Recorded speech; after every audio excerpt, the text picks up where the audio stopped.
Welcome viewers.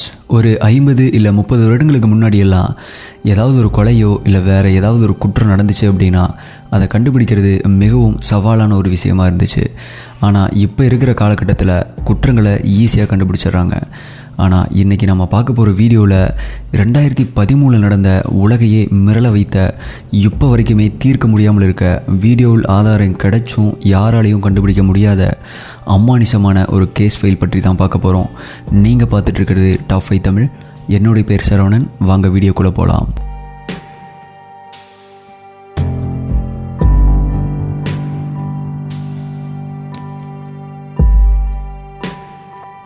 இந்த வீடியோவை sponsor பண்ணுறது எல்லோ அப்படிங்கிற அப்ளிகேஷன்.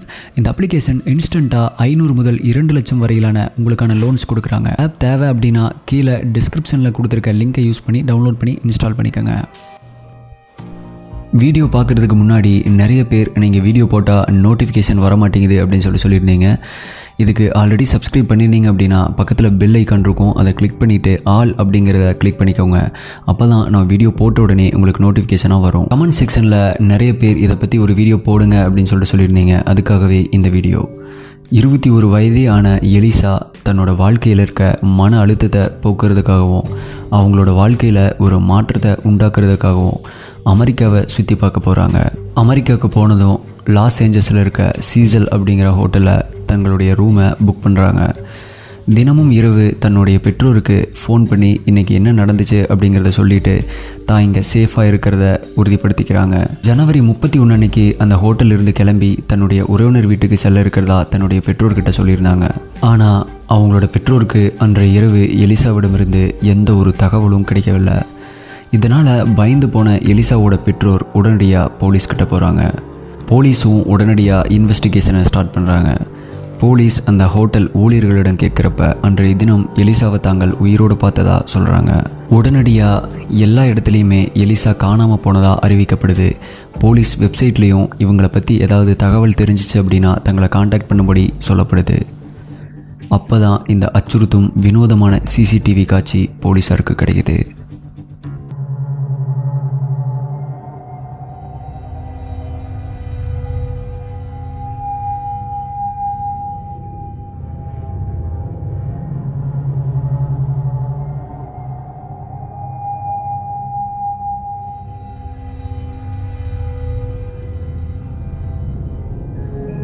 எலிசா ரொம்ப வினோதமாக நடந்துக்கிற மாதிரியான காட்சிகள் பதிவாகி இருக்குது.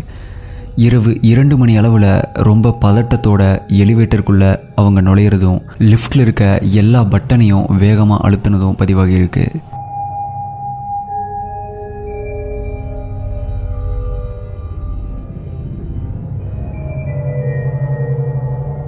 அது மட்டும் இல்லாமல் ரொம்ப அமானுஷ்யமான முறையில் அவங்க நடந்துக்க ஆரம்பிக்கிறாங்க.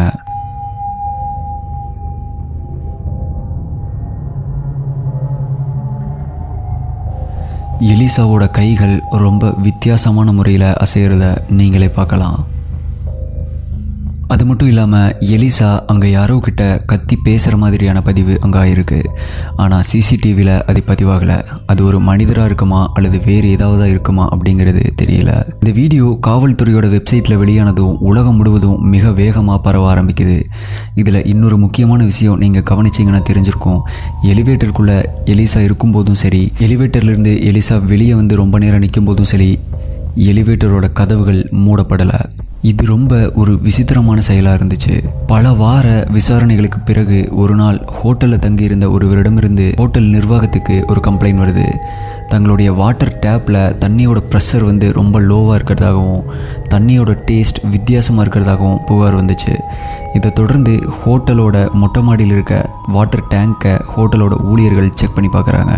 அதில் எலிசாவோட சடலம் துணி இல்லாமல் ரொம்பவே சிதைவடைந்த நிலையில் இருந்திருக்கு. இதுக்கு யார் காரணமாக இருக்கும் அப்படின்னு நீங்கள் நினைக்கிறீங்க? வாங்க இன்டர்நெட்டில் ஃபேமஸாக இருக்க 3 தியரியை பார்க்கலாம். அதுக்கு முன்னாடி இந்த வீடியோவுக்கு 3000 லைக்ஸ் வந்துச்சு அப்படின்னா இதை விட பயங்கரமான மிஸ்டீரியஸ் கேஸ் உங்களுக்காகவே எடுத்து வச்சுருக்கேன். இந்த சீரீஸை அப்படியே கண்டினியூ பண்ணிடலாம். தியரி 1. முதல் தியரி இணையம் முழுவதும் மிகவும் பிரபலமாக இருக்குது. எலிசாவை ஏதோ ஒரு அமானுஷமான சக்தி, கண்ணுக்கு தெரியாத ஏதோ ஒன்று தான் இந்த மாதிரி பண்ணியிருக்கு அப்படின்னு சொல்கிறாங்க. இதற்கு மிக முக்கியமான காரணம் எலிசா நடந்துக்கிற விதம் தான். ஏன்னா ஹோட்டலை புக் பண்ணும் பொழுது ஹாஸ்டல் மாதிரியான 4 பேருடன் சேர்ந்து தங்கும் அறையை தான் அவங்க புக் பண்ணியிருக்காங்க. ஆனால் அதுக்கு பிறகு எலிசாவோட ரூம்மேட்ஸ் எலிசா ரொம்பவே வித்தியாசமான முறையில் நடந்துக்கிறாங்க அப்படின்னு சொல்லிட்டு ஹோட்டல் நிர்வாகத்திடம் புகார் செஞ்சுருக்காங்க. இதனால் எலிசா வேறு அறைக்கு மாற்றப்பட்டிருக்காங்க. அது மட்டும் இல்லாமல் ஹோட்டலோட மொட்டை மாடிக்கு செல்ல 4 வழிகள் இருந்திருக்கு. எமர்ஜென்சி டைமில் வெளியேறுவதற்கான 3 வழிகள். அது மட்டும் இல்லாமல் 4வதாக மொட்டை மாடிக்கு செல்லும் இன்னொரு வழி. 4வதாக மொட்டை மாடிக்கு செல்லும் சாதாரண வழியில் அந்த கதவை திறந்தால் அலாரம் அடிக்கிற மாதிரியான பாதுகாப்பு கருவி பொருத்தப்பட்டிருக்கு.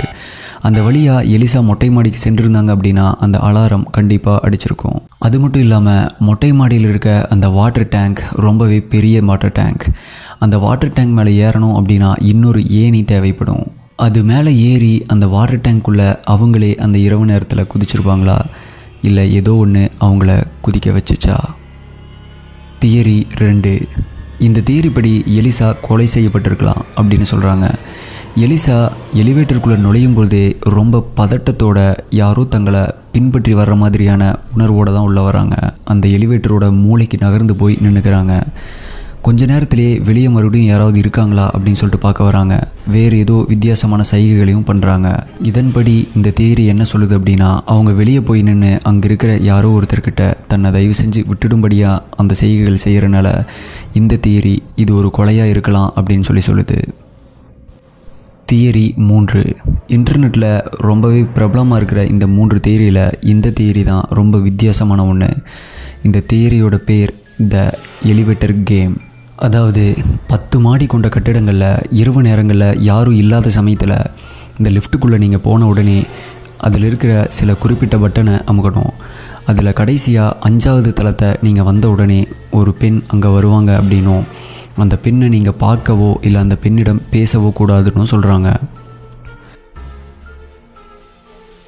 அதற்கு பிறகு நீங்கள் மீண்டும் முதல் தளத்தை நோக்கி செல்ல வேண்டும்னோ, அப்படி முதல் தளத்திற்கு போகாமல் லிஃப்ட் வந்து 10வது தளத்தை நோக்கி சென்றுச்சு அப்படின்னா நீங்கள் வேறு ஒரு உலகத்தை அடைஞ்சு விடலாம் அப்படின்னு சொல்லிட்டு இந்த தியரி சொல்லுது. எலிசா அன்னைக்கு நைட்டு இந்த தியரியை தான் யூஸ் பண்ணியிருப்பாங்க அப்படின்னு சொல்லிட்டு இந்த தியரியை நம்புகிறவங்க சொல்கிறாங்க. இந்த கேஸில் இன்னொரு முக்கியமான விஷயம் என்ன அப்படின்னா, எலிசா ஒரு மனநோயால் பாதிக்கப்பட்டிருந்தாங்க. அதற்கு மருந்துகளும் எடுத்துகிட்டு இருக்காங்க. ஒருவேளை அவங்க மனநோயால் பாதிக்கப்பட்டு தான் இப்படி அவங்களே மேலே மொட்டை மாடிக்கு போய் அந்த வாட்டர் டேங்கில் குதித்து தற்கொலை பண்ணியிருந்தாங்க அப்படின்னா, இன்னொரு முக்கியமான ஒரு மர்மமான விஷயம் என்ன அப்படின்னா, இந்த வீடியோவில் எலிசா அந்த எலிவேட்டருக்குள்ளே வந்து ரொம்ப நேரம் ஆகியும் எலிவேட்டருடைய கதவுகள் ஏன் மூடப்படலை? அது மட்டும் இல்லாமல் அந்த எலிவேட்டர்லேருந்து வெளியே போய் அங்கே நின்றுட்டு இருக்கிறப்பவும் எலிவேட்டரோட கதவுகள் ஏன் மூடப்படலை? இதே மாதிரியான இன்னொரு வீடியோவில் மீட் பண்ணுறேன். நன்றி, பாய்.